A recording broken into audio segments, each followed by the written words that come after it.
It's torture when a guest like Dr. Pieczenik is on because it's so informative. And I've done all this research. When I'm hearing him talking, I want to say, yes, you're right. Folks, it's true. In fact, here's all this public evidence. I mean, he'll say one line of information and then another, and each one, when I've just immersed myself in this, it makes my head burn. Not in a bad way. It makes me want to jump out of my chair and just see people come out of their trance. The people perish for lack of knowledge. Sir, what do you make of Obama? They've now released the transcript of a 60 Minutes interview he just did today, responding to conspiracy theorists. Now he's responding to the birth certificate. I mean, this shows how weak they are. And now they're not going to release a photo because any Photoshop expert can put it in a computer and scan it. They put out whether you believe he was born in Hawaii or not, the experts have now spoken.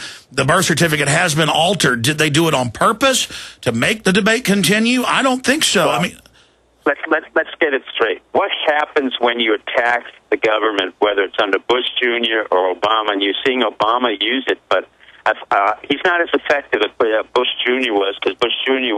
had more CIA operatives there who had a better history of psyops. The truth is, when you don't know what to say, you immediately denigrate people like me. In particular is what he's talking about, people like you, Alex, and all of your audience, by saying we're conspiracy theorists. Well, you know, the beauty of life is that there are people who are trying to do nasty things. And whether we call it conspiracy theorist or not, or he says it's silliness, that doesn't mitigate the fact that there's truth. And a man who is not able to tell the truth or come to terms with the truth then uses these very flippant words like conspiracy theorist, silly people, birthist, or truist.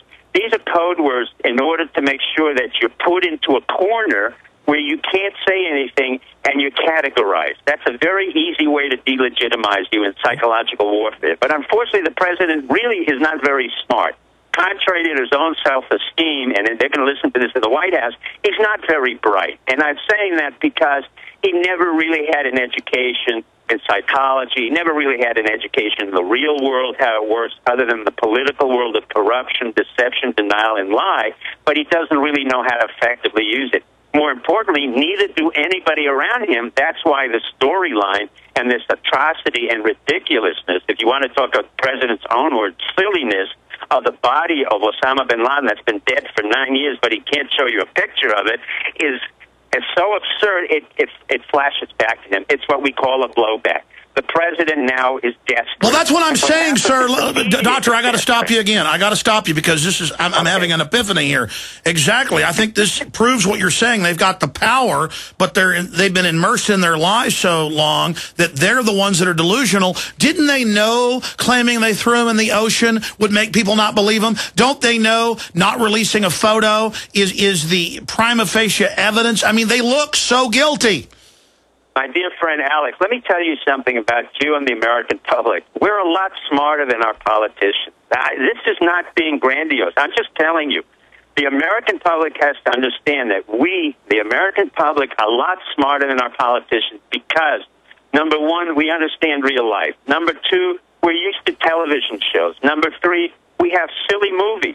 We're used to reality shows. This is a reality show that makes no sense and is very pathetic. Because, unfortunately, it's costing us millions and hundreds of millions of dollars, and the actor is not a very good actor. Because, number one, he's not good at acting. You look at him as a teleprompter, he's pathetic. He looks like a zombie without any emotion.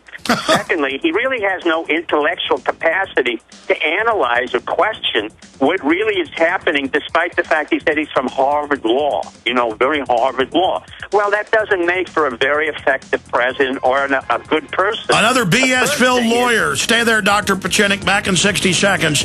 We've only got 20 minutes left with him. This is amazing, ladies and gentlemen.